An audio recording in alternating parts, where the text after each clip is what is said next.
लो देखो जरा, खीर में इतना खो गई कि नाम वाला मामला भूल गई। अरे नहीं, बिल्कुल नहीं भूली। बस जैसे तुमने कहा कि उसे अल्लाह पे छोड़ दिया है, यकीनन मुझे अम्मी का बताया हुआ नाम याद आ जाएगा।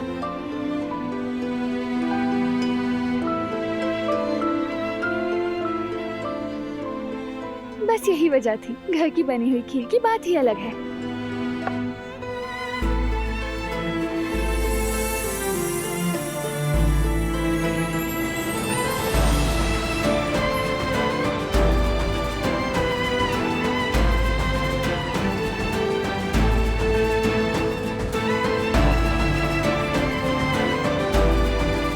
बारान, क्या कर रहे हो तुम? कहीं कोई आ ना जाए।